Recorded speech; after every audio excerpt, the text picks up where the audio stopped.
పడింది 6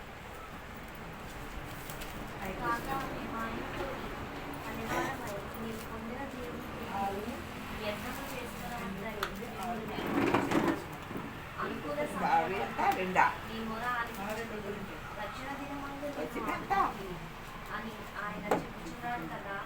ఇదిగో ఇప్పుడే మిక్కిలి అనుకూలమైన సమయం, ఇదిగో ఇదే రక్షణ దినము. మా పరిచర్యను నిలుపకుండునే నిమిత్తము ఏ విషయంలోనైనను అభ్యంతరమేమీ కలుగచేయక శ్రమలయందును ఇబ్బందులందును ఇరుకులయందును దెబ్బలయందును చెరసాలతోనూ అల్లర్లతోనూ ప్రయాసములతోనూ జాగరములతోనూ ఉపవాసములతోనూ మిగులు ఓర్పు గల వారమై పవిత్రతోనూ జ్ఞానంతోనూ దీర్ఘశాంతముతోనూ దయతోనూ పరిశుద్ధాత్మ వలనను నిష్కపటమైన ప్రేమతోనూ సత్యవాక్యమును చెప్పుట వలన దేవుని బలములను కుడి ఎడమల నీతి ఆయుధముల కలిగి ఘనతల వలనను సుకీర్తి దుష్కృతుల వలనను దేవుని పరిచారకులమై ఉండి అన్ని స్థితుల్లో మమ్మును మేమే ఒప్పు నిర్మించుకుంటున్నాము.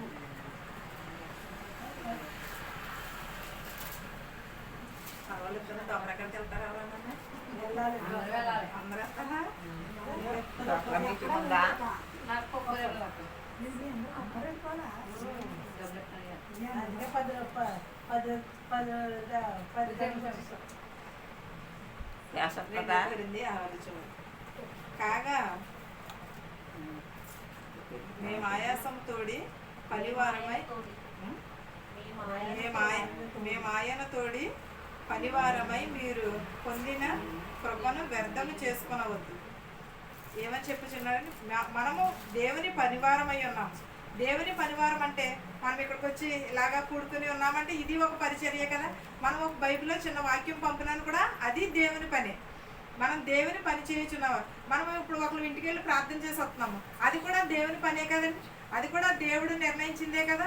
ఒకవేళ దేవుని నిర్ణయం లేకపోతే మనం ఏది కూడా చేయలేం కదా. కాగా మేము ఆయన తోడి పనివారమై మీరు పొందిన దేవుని కృపను వ్యర్థం చేసుకునవద్దని మిమ్మల్ని వేడుకునిచున్నాను. అంటే మనం చేసిన పనిని మనం వ్యర్థం చేసుకోకూడదు. మనం అది భయంతోనూ భక్తితోనూ వినయంతోనే చేయాలి, అంతేగాని వ్యర్థంగా నుచ్చరింపకూడదు అని చెప్పుచున్నాను. పదాజ్ఞానంలో ఉంటుంది కదండి, దేనినైనా వ్యర్థంగా నుచ్చరింపకూడదు అని. అలా కాకుండా మనం భయంతోనూ భక్తితోనూ చేయాలి. అనుకూల సమయమందు నీ మరణ ఆలకించి తిని రక్షణ దినము నిన్ను ఆదుకుంటుంది. ఎలాగ అన్ని వేళలో కూడా దేవుడు ఆదుకుంటాడు, కానీ రక్షణ దినం ఏదనేది కూడా దేవుడు సూచించి దానిని బట్టి ఆదుకుంటాను. మనం రక్షణ పొందుకునేవారుగా ఉండాలి. ఈ లోకపు వైపు రక్షణ కాదు, దేవుని యొక్క రక్షణను మనము పొందుకునేవారుగా ఉండాలి అని ఆయన చెప్పుచున్నాడు కదా. ఇదిగో ఇప్పుడే అనుకూల సమయము, ఇదిగో ఇదే రక్షణ దినము. మా పరిచర్య దినం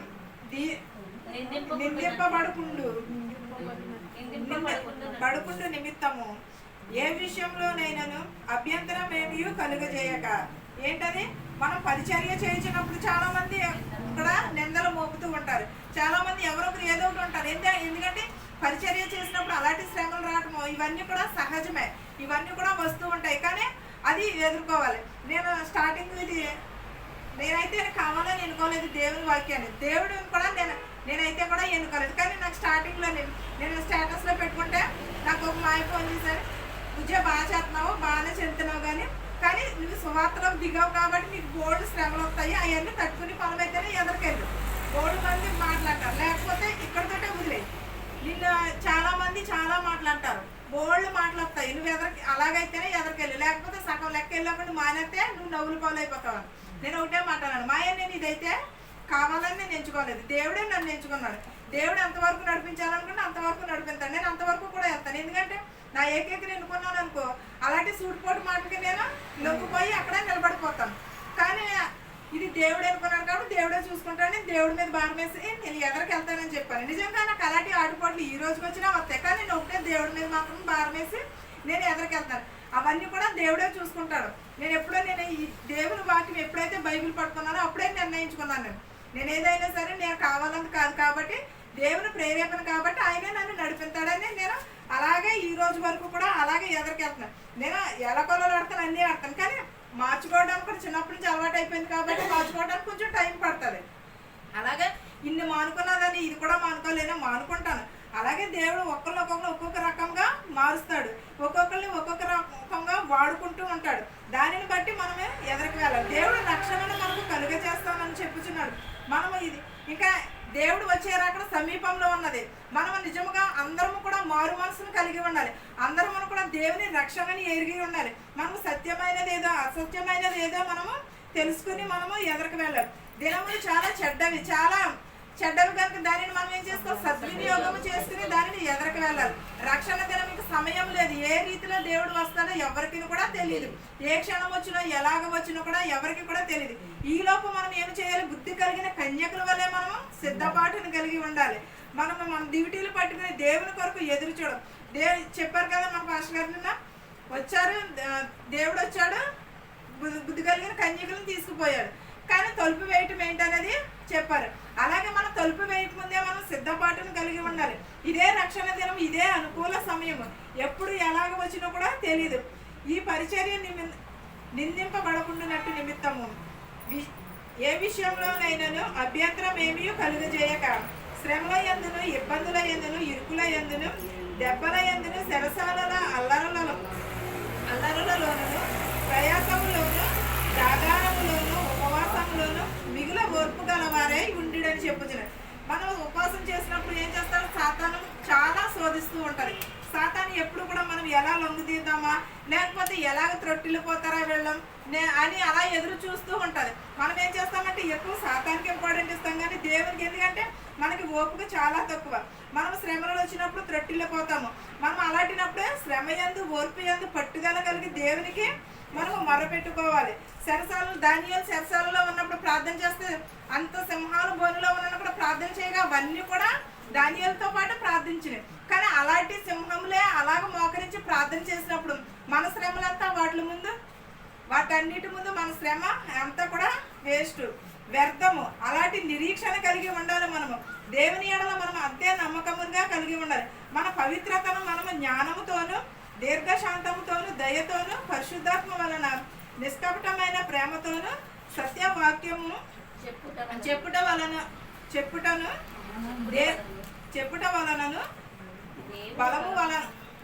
బలము వలనను కుడి ఎడమైనను నీతి ఆయుధములు కలిగి ఘనతల వలనను స్తుతికీర్తి దుష్కీర్తుల వలనను దేవుని పరిచారులకుమై యుండుడే అని అన్ని పరిస్థితులలోనూ మమ్మును మేమే మెప్పించుకొనుచున్నాము.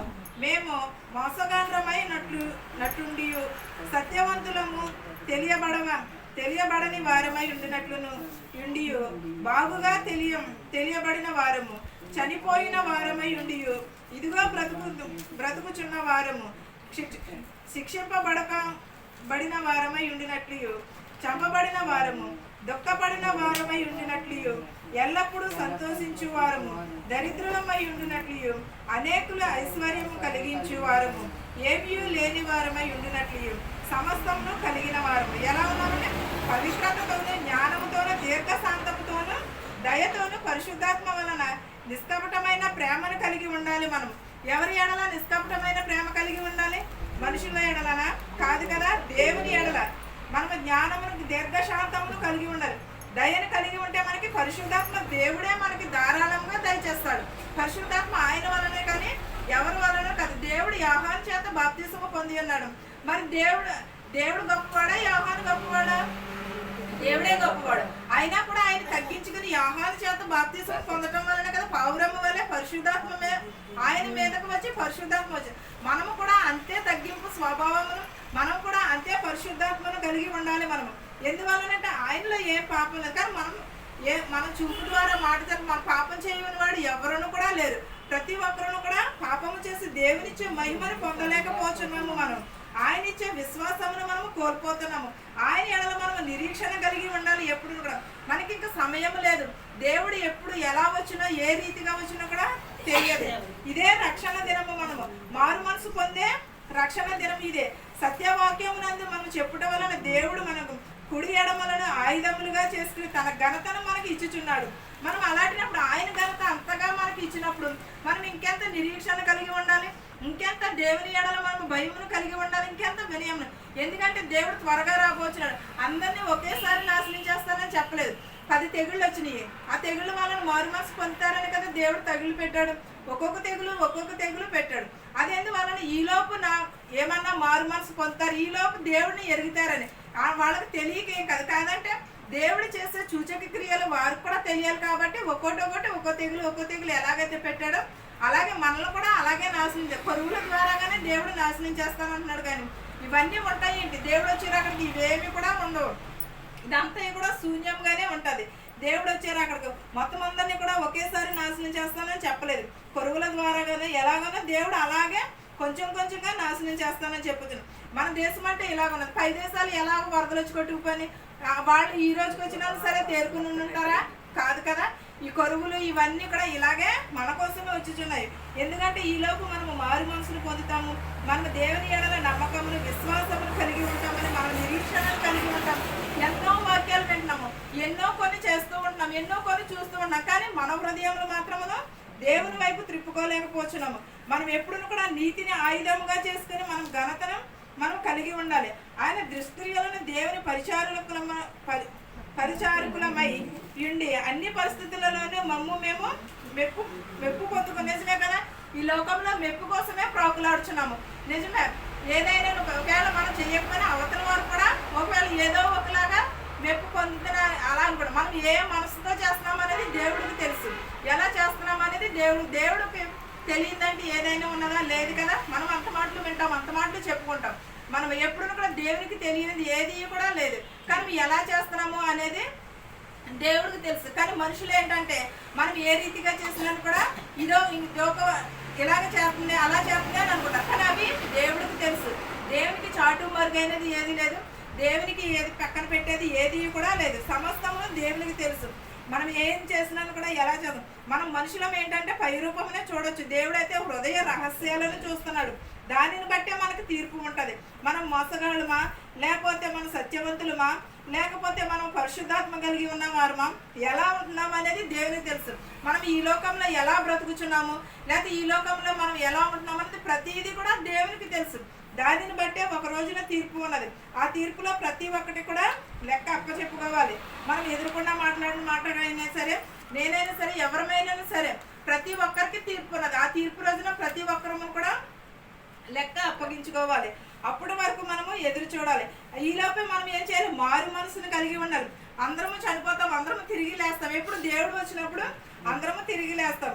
దేవుడు లేచి ఉన్నాడు, లాజరు లేపి ఉన్నాడు. 4 రోజుల తర్వాత లాజరు లేవలేదా? అలాగే లేస్తారు ప్రతి ఒక్కరూ కూడా. మనము కూడా లేస్తాం. ఎప్పుడప్పుడు ఉంటుంది. అగ్ని ఆనదు, పురుగు చావదు. అప్పుడు మనకి బంధువులు అనేవారు కూడా ఎవరు కూడా ఉండరు. మనకి శ్రమలు అంటే అదే శ్రమ. ఈ లోకంలో ఉన్నవి ఈ అసలు ఆ శ్రమతో పోలిస్తే ఈ లోకంలో ఉన్న శ్రమ ఎంతగా చిన్నట్లు కూడా కాదు. అక్కడ నూనెలో వేస్తే ఓ పక్కన పురుగు కొడుతుంది, ఓ పక్కన కాలుతుంది. కానీ అయినా సరే మనం చనిపోము. అయినా సరే అది నరకం అంటే అది, శ్రమలు అంటే అవి. అంతేగాని ఇవేమో మాత్రం కూడా ఈ భూలోకంలో ఉన్నవి శ్రమలే కాదు. మనం ఏమనుకుంటామంటే నాకు ఇన్ని శ్రమలు పెట్టాడు దేవుడు, నన్ను ఇలా చేశాడు, నన్ను అనుకుంటా ఉంటాం. కానీ ఇంతకంటే శ్రమ ఉంటాం. చచ్చిపోయిన మంచోళ్ళు మనం బతుకుండి శ్రమలు పడుతున్నామని వాళ్ళు మనకంటే ఎక్కువ శ్రమ పడతారు. వాళ్ళ శ్రమ మనకు కనపడదు, మన శ్రమ వాళ్ళకి కనపడదు. శ్రమలు అనేవి ఎప్పుడు కూడా అందరికీ ఉంటాయి. శిక్షింపబడిన వారమైనట్లు చంపబడిన వారము, దుఃఖపడిన వారమునైనట్లు ఎల్లప్పుడూ సంతోషించు వారము, దరిద్రులమైనట్లుండి అనేకులు ఐశ్వర్యము కలిగించు వారము, ఏమీ లేని వారమైనట్లు సమస్తమును కలిగి ఉన్న వారమని చెప్పుచున్నాం. ఏమీ లేకపోయినా కూడా సమస్తమును కూడా కలిగి ఉన్న వారమని దేవుడు. మనకి ఏమనుకుంటాం? ఎలీషా ప్రార్థించగా 3.5 సంవత్సరాలు వర్షము ఆగిపోతే మరి రాలేదా? ఎక్కడున్నాడు అప్పుడు ఎలీషా? వెధవరాల దగ్గరే కదా ఉండి ప్రార్థించగా, ఏలియా ప్రార్థించగా 3.5 సంవత్సరాలు వర్షం రాకపోతే అక్కడ వెధవరాల దగ్గర ఉంటే ప్రార్థన చేయగా అది గుడ్లే నూనె అయిపోలేదు, ఈ పిండి తొట్టులో పిండి కూడా అయిపోలేదు. మనందరికీ తెలిసిన అలాగే దేవుడు కూడా మనకి అన్నీ ఇస్తాడు. మన ఐశ్వర్యం ఇస్తాడు, అన్నీ కూడా ఇస్తాడు. కానీ మనం ఏం చేస్తామంటే నిరీక్షణను కోల్పోతాము. ఈలోపు మనకి ఈ లోకంలో ఏది కూడా శాశ్వతం కాదు. సొలొమోను రాజు చెప్పలేదా, ఈ లోకంలో ఉన్నది ప్రతిదీ కూడా వ్యర్థమే, సమస్తమును కూడా వ్యర్థమే అని చెప్పి ఉన్నాడు. కనుక అంటే ఎంత అనుభవంతో చెప్పుంటాడు, ఎంత మోసుంటే చెప్పుంటాడు. అలాగే మనము కూడా కలిగి ఉండాలి. ప్రతి ఒక్కరమును కూడా దేవుని ఎడల నమ్మకమును విశ్వాసమును కలిగి ఉండాలి. కొరింథీ 5 2 కొరింథీ 5:20. కావున దేవుడు మా ద్వారా వేడుకున్నట్లు మేము క్రీస్తుకు రాయబారులమై దేవునితో సమాధాన పడుడని క్రీస్తు పక్షముగా మిమ్మును బతిమాలుకొనుచున్నాము. ఎందుకనగా మనం ఆయన యందు దేవుని నీతి అగునట్లు పాపమెరుగని ఆయనను మన కోసమే పాపము చేశాను. ఎవరో మన కోసమే దేవుడు పాపం చేశాడా? కాదు కదా, మనమే పాపం చేసాం. మనం ఆయన మోసుకుని సిలువ మీద మోస్తున్నాడు. మనము సమాధానం పడితే మనకి దేవుడు సమాధానం ఇస్తాడు. మన పక్షపాతముగా ఉంటే పక్షపాతమే చూపిస్తాడు దేవుడు. క్రీస్తు పక్షపాతముగా మిమ్మల్ని బతిమాలుకొనుచున్నాము. ఎందుకనగా మనం ఆయన యందు దేవుని నీతిని అగునట్లు పాపం ఎరిగిరని ఆయనను మన కోసమే పాపము చేశాను. ఆయన మన కోసము పాపం ఎందుకు చేసి ఉన్నా? ఆయన మన పాపముల కోసమే ఆయన సిలువలో బలి అయి ఉన్నాడు. అంతే తప్పగాని మన వలన దేవుడు ఏ పాపమును కూడా, ఆయన వలన మనకి ఏ పాపమును లేదు, ఏ దోషమును కూడా లేదు.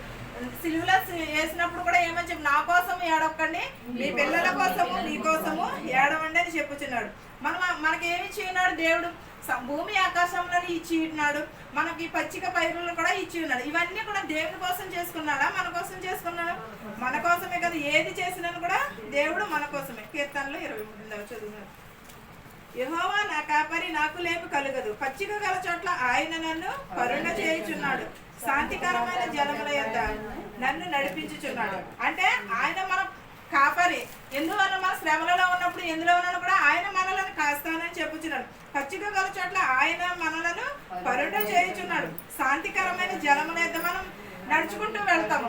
అక్కడ ఏదైనా బోధన కనుక అక్కడ దేవుని ఆజ్ఞ మనం ఆ గొట్టె వేయలేం కదా. దేవుడు వేయడం వల్లనే మనం అది తప్పించుకుని వెళ్తున్నాం. పచ్చిక గల చోట్ల మనల్ని కరుణించిన ఆయన మన కాపరి. మనకి కాపుదల కాసేవాడు ఆయన. రాత్రి వేళ అందైనను పగల వేళ అందైనా దేని అందైనను కూడా దేవుని కాపుదల లేకపోతే మనం ఈ లోకంలో ఏది కూడా చేయలేము. శాంతికరమైన జలముల యొద్ద మనలను నడిపించుచున్నాడు. మన ప్రాణములకు ఆయన సేద తీరుస్తున్నాడు. అంటే మనం అలసిపోయి ఉన్నప్పుడు దేవుడు మనకు సేద తీరుస్తున్నాడు మనకి. అంతేగాని మనము ఇదేం చేస్తామంటే, కాసేపు నేను పడుకుంటున్నాను, కూర్చుంటాను, ఆయన ఆ సేద ఆ విధానంగా మనల్ని పెట్టకపోతే ఈ రోజున మనం ఇలాగ ఉండలేం కదా. ఆయనే మన ప్రాణములకు సేద తీరుస్తున్నాడు. తన నామమును బట్టి నీతి మార్గములను నన్ను నడిపించుచున్నాడు. ఆయన నామమును బట్టి మనం ఈ రోజు ఇలా కూడి ఈ తరుణం లేక చాలా మంది కానీ ఇలాగ కూడి ఉన్నామంటే అది దేవుని కృపయే. ఒకవేళ దేవుని ఆజ్ఞ లేని ఇది మనం ఇక్కడికి వచ్చి కూడా ఉండలేము కూడా. ఆయన నామమును బట్టి నీతిగా మనము నీతి మార్గములలో నడుచుకోవాలి. గాఢంధకారపు లోయలలో నేను సంచరించినను, ఏ అపాయమునకు భయపడను. నీవు నాకు తోడయ్యుందువు, నీ దుడ్డె కర్రయు నీ దండమును ఏ అపాయము కూడా రాకుండా కాచి కాపాడేవాడు ఎవరు? దేవుడే. మనకు నిత్యము కూడా తోడయ్యుండేవాడు కూడా దేవుడే. మనకు శ్రమలు రానేను, మనకు అనారోగ్యం రానివ్వండి, మనం ప్రయాణమై వెళ్తున్నామంటే ఇంటి వచ్చేంత వరకు కూడా ఆయన కాపుదల ఉన్నదంటేనే మనము ఇలాగ ఉండగలుగుతున్నాం. ఒకవేళ ఆయన కాపుదల లేకపోతే మనం ఏది కూడా చేయలేము. ఆయన దూతలనే మనం కూడా పంపి ఉన్నాడు కాబట్టి క్షేమంగా వెళ్ళి క్షేమంగా వచ్చుచున్నాము. అంతేగాని ఆయన దుడ్డెకరై మనకు తోడై ఉండేదని చెప్పుచున్నాం. మన శత్రువుల ఎదుట ఆయన మనకు భోజనము సిద్ధపరుస్తారు. మనకు కొంతమంది తెలిసిన శత్రువులు ఉంటారు, కొంతమంది తెలియని వాళ్ళు అంటారు. కానీ అలాంటినప్పుడు దేవుడే కదా వారి నుంచి మనల్ని తప్పించేది. ఆయన తప్పించకపోతే ఈ రోజున మనము ఇలాగా ఉండలేము, ఈ భూమి మీద సజీవులుగా ఉండలేము. దేవుని కాపుదల ఎంతో మంది యాక్సిడెంట్ అయి చనిపోతున్నారు, లేకపోతే ఏదో ఒక నేర్చం వచ్చి చనిపోతున్నారు. ఎందువల్ల అంటారా? వాళ్ళకి అంతవరకు రాసి పెట్టినది నిజమే, కానీ దేవుడిచ్చిన ఆయుష్ను పొందలేక కొంతమంది యవనస్తులు కూడా చనిపోతున్నారు. ఎందువల్ల? మనకు దేవుడు అంటే భయం లేదు, దేవుడు అంటే భక్తి లేదు. అందువల్లనే దేవుడు వారిని ఒక్కొక్క పరీక్ష పెడుతూ ఉంటాడు దేవుడు కూడా. కానీ ఈలోపు మనం ఏమైనా మారు మనసును పొందుతామేమో, ఈలోపు నా బిడ్డ మారుతాదేమో అని ఎదురు చూస్తూ ఉంటాం. మన పిల్లల కోసం మనం ఎలా ఎదురు చూస్తున్నామో దేవుడు పిల్లలు కాబట్టి మనం కూడా మన ఎడల దేవుడు కూడా అలాగే ఎదురు చూస్తూ ఉంటాడు. నా శత్రువుల ఎదుట నీవు నాకు భోజనము సిద్ధపరిచెదవు, నూనెతో నా తల అంటి ఉన్నావు, నా గిన్నె నిండి పొర్లుచున్నది. అంటే దేవుడు మన శత్రువుల ఎదుట భోజనము సిద్ధపరిచినప్పుడు మనం ఏమనుకుంటాం, మనం ఎవరైనా కూడా ఎక్కడికైనా భోజనానికి వెళ్ళామనుకో, మనం ఎదురు బదులు మనం మాట్లాడలేని వాళ్ళు కూర్చున్నారనుకో, కొంతమంది ఎలా తిప్పుకుంటారు, కొంతమంది అయితే మామూలుగానే ఇలా చూసి నవ్వేస్తూ ఉంటారు, అవతల వాళ్ళు అయితే ఈ దీని ఎదురుకుండా కూర్చున్నాను. అలాగా ఆ దేవుడు అలాంటి సమయంలో కూడా ఏర్పరిచేది దేవుడే, అంతేగాని మనము కాదు. కానీ మన శత్రువుల ఎదుట దేవుడు భోజనమును సిద్ధపరుస్తానని నూనెతో తల అంటి ఉన్నది, ఆ గిన్నె నిండి పొర్లుచున్నది. నేను బ్రతుకు దినములని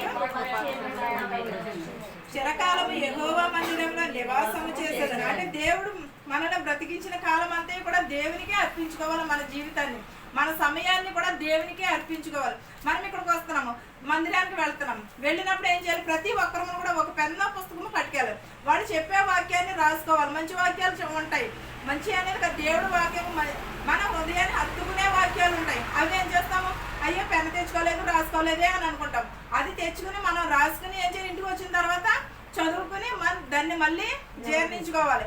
అంతేగాని మనం ఏం చేస్తామంటే చర్చికి వెళ్తాము, ఫోన్ పట్టుకెళ్తాం, ఇంకే ఫోన్లోనే ఉంటున్నాం తప్ప. కానీ చర్చిలోని ఫోన్లోనే, ఇంటికాడ ఫోన్లే. ఎందుకు చర్చికి ఫోన్ పట్టుకెళ్ళకూడదు, పట్టుకెళ్ళకోకుండా పట్టుకెళ్ళొచ్చు, కానీ దాన్ని సైలెంట్లోనే పెట్టుకోవాలి, లేకపోతే మా ఫోన్ స్విచ్ అన్న ఆఫ్ చేసుకోవాలి. మనం వెంటనే బయటకు వచ్చిన తర్వాత మనం వెంటనే ఫోన్ తోటే కదా జీవితాలు, ఇంకేం మనుషులతో లేదు, ఎంతసేపు ఫోన్ తోటే మాట్లాడుతూ ఉంటాం మనం. అలాంటినప్పుడు మనం ఒక పెన్ను బుక్ తెచ్చుకొని రాసుకుని మనం దాన్ని బయటకు వచ్చిన తర్వాత మళ్ళీ రాసుకుంటే, కొంచెం ధ్యానం చేసుకుంటూ ఉంటే అలా కూడా దేవునిలో కూడా ఎదగగలుగుతాం.